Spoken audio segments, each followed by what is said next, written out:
Assalamualaikum warahmatullahi wabarakatuh. Perkenalkan, nama saya Azizah Nasrun, NPM 2140602020, Lokal A2 Pendidikan Bahasa Indonesia. Baiklah, di video kali ini saya akan menjelaskan tentang penelitian kuantitatif yang ada pada bab 2 dan bab 3. Bab 2 berisi proses penelitian, variabel, dan paradigma penelitian. Sedangkan bab 3 berisi landasan teori, kerangka berpikir, dan pengajuan hipotesis. Video ini juga bertujuan untuk memenuhi tugas mata kuliah metode penelitian yang diampu oleh Bapak Diki Ramadan. Berdasarkan gambar di atas, setiap penelitian selalu berangkat dari masalah, namun masalah yang dibawa peneliti kuantitatif dan kualitatif berbeda. Dalam penelitian kuantitatif, masalah yang dibawa oleh peneliti harus sudah jelas, sedangkan masalah dalam penelitian kualitatif masih bersifat sementara dan akan berkembang setelah peneliti memasuki lapangan. Setelah masalah diidentifikasikan dan dibatasi, maka selanjutnya masalah tersebut dirumuskan. Rumusan masalah pada umumnya dinyatakan dalam kalimat pertanyaan. Dengan pertanyaan ini, maka akan dapat memandu peneliti untuk kegiatan penelitian selanjutnya. Berdasarkan rumusan masalah tersebut, maka peneliti menggunakan berbagai teori untuk menjawabnya. Jadi, teori dalam penelitian kuantitatif ini digunakan untuk menjawab rumusan masalah penelitian tersebut. Jawaban terhadap rumusan masalah yang baru menggunakan teori tersebut dinamakan hipotesis. Maka, hipotesis dapat diartikan sebagai jawaban sementara terhadap rumusan masalah. Hipotesis yang masih merupakan jawaban sementara tersebut selanjutnya akan dibuktikan kebenarannya secara empiris atau nyata. Untuk itu, peneliti melakukan pengumpulan data. Pengumpulan data dilakukan pada populasi tertentu yang telah ditetapkan oleh peneliti. Meneliti adalah mencari data yang teliti dan akurat. Data yang telah terkumpul selanjutnya dianalisis. Analisis diarahkan untuk menjawab rumusan masalah dan hipotesis yang diajukan. Dalam penelitian kuantitatif, analisis data menggunakan statistik. Statistik yang digunakan dapat berupa statistik deskriptif dan inferensial induktif. Statistik inferensial dapat berupa statistik parametris dan statistik non-parametris. Penelitian menggunakan statistik inferensial bila penelitian ini dilakukan pada sampel yang diambil secara random. Data hasil analisis selanjutnya disajikan dan diberikan pembahasan. Penyajian data dapat menggunakan tabel distribusi frekuensi, grafik garis, grafik batang, dan piktogram. Pembahasan terhadap hasil penelitian merupakan penjelasan yang mendalam dan interpretasi terhadap data-data yang telah disajikan. Setelah hasil penelitian diberikan pembahasan, maka selanjutnya dapat disimpulkan. Kesimpulan berisi jawaban singkat terhadap setiap rumusan masalah berdasarkan data yang telah terkumpul. Jika rumusan masalah ada 5, maka kesimpulannya juga ada 5, karena peneliti melakukan penelitian bertujuan untuk memecahkan masalah. Maka peneliti berkewajiban untuk memberikan saran-saran. Melalui saran-saran tersebut, berdasarkan kesimpulan hasil penelitian. Jadi, jangan membuat saran yang tidak berdasarkan hasil penelitian yang telah dilakukan. Pembahasan selanjutnya adalah masalah. Seperti telah dikemukakan bahwa pada dasarnya penelitian itu dilakukan dengan tujuan untuk mendapatkan data yang antara lain dapat digunakan untuk memecahkan masalah. Untuk itu, setiap penelitian yang akan dilakukan harus selalu berangkat dari masalah. Selanjutnya, rumusan masalah. Rumusan masalah berbeda dengan masalah. Kalau masalah itu merupakan kesenjangan antara yang diharapkan dengan yang terjadi, maka rumusan masalah itu merupakan suatu pertanyaan yang akan dicarikan jawabannya melalui pengumpulan data. Namun demikian, terdapat kaitan erat antara masalah dan rumusan masalah, karena setiap rumusan masalah penelitian harus didasarkan pada masalah. Terdapat beberapa bentuk-bentuk rumusan masalah dalam penelitian. Yang pertama ada rumusan masalah deskriptif. Rumusan masalah deskriptif adalah suatu rumusan masalah yang berkenaan dengan pertanyaan terhadap keberadaan variabel mandiri, baik hanya pada satu variabel atau lebih. Selanjutnya ada rumusan masalah komparatif. Rumusan masalah komparatif adalah rumusan masalah penelitian yang membandingkan keberadaan satu variabel atau lebih pada dua atau lebih sampel yang berbeda atau pada waktu yang berbeda. Dan yang terakhir ada rumusan masalah asosiatif. Rumusan masalah asosiatif adalah suatu rumusan masalah penelitian yang bersifat menanyakan hubungan antara dua variabel atau lebih. Terdapat 3 bentuk hubungan, yaitu hubungan simetris, hubungan kausal, dan interaktif resiprokal timbal balik. Materi selanjutnya adalah variabel.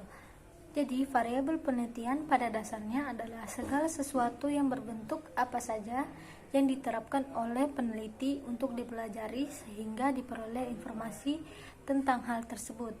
Kemudian ditarik kesimpulannya.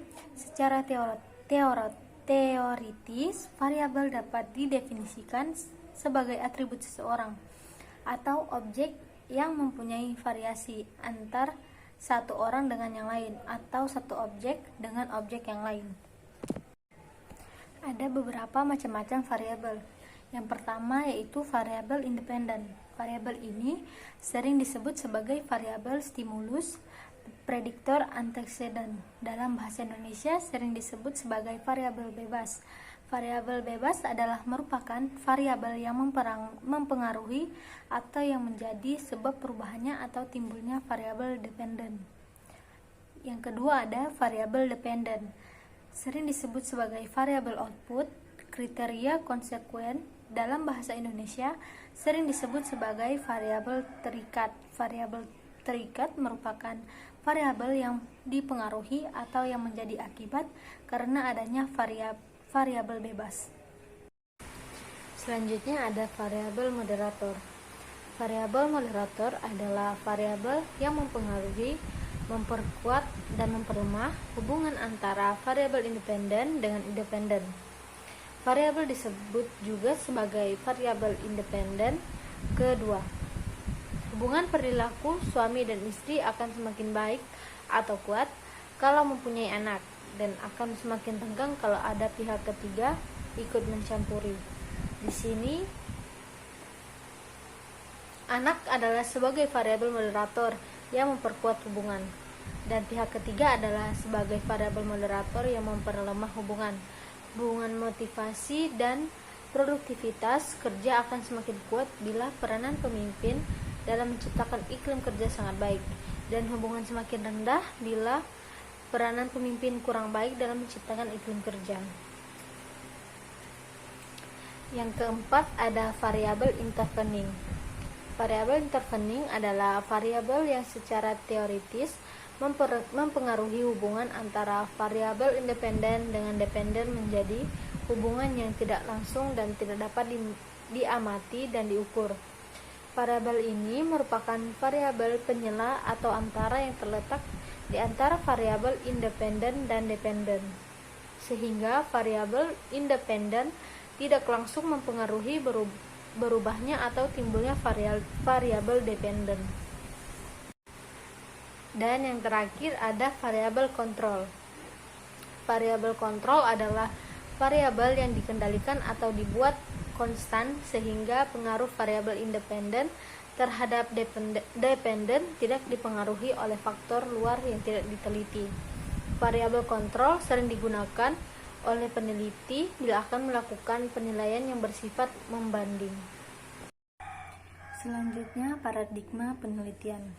Dalam penelitian kuantitatif atau positivistik yang dilandasi pada suatu asumsi bahwa suatu gejala itu dapat diklasifikasikan dan hubungan gejala bersifat kausal atau sebab akibat, maka peneliti dapat melakukan penelitian dengan memfokuskan kepada beberapa variabel saja. Jadi, paradigma penelitian dalam hal ini diartikan sebagai pola pikir yang menunjukkan hubungan antara variabel yang akan diteliti yang sekaligus mencerminkan jenis dan jumlah rumusan masalah yang perlu dijawab melalui penelitian. Berdasarkan hal ini, maka bentuk-bentuk paradigma atau model penelitian kuantitatif khususnya untuk penelitian survei seperti gambar berikut. Paradigma penelitian ini terdiri atas dua variabel, independen dan dependen. Hal ini dapat digambarkan seperti gambar yang di atas. X ini kita artikan sebagai kualitas alat, sedangkan yang Y adalah kualitas barang yang dihasilkan. Berdasarkan paradigma tersebut, maka kita dapat menentukan A. Jumlah rumusan masalah deskriptif ada 2 dan asosiatif ada 1, yaitu rumusan masalah deskriptif bagaimana X kualitas alat, yang kedua bagaimana Y kualitas barang yang dihasilkan. Terus yang kedua rumusan masalah asosiatif atau hubungan, yaitu bagaimanakah hubungan atau pengaruh kualitas alat dengan kualitas barang yang dihasilkan. Kemudian B, teori yang digunakan ada 2, yaitu teori tentang alat-alat kerja dan tentang kualitas barang. Yang C, hipotesis yang dirumuskan ada 2 macam, hipotesis deskriptif dan hipotesis asosiatif. Dan yang D, ada teknik analisis data. Berdasarkan rumusan masalah dan hipotesis tersebut, maka dapat dengan mudah ditentukan teknik statistik yang digunakan untuk analisis data dan menguji hipotesis.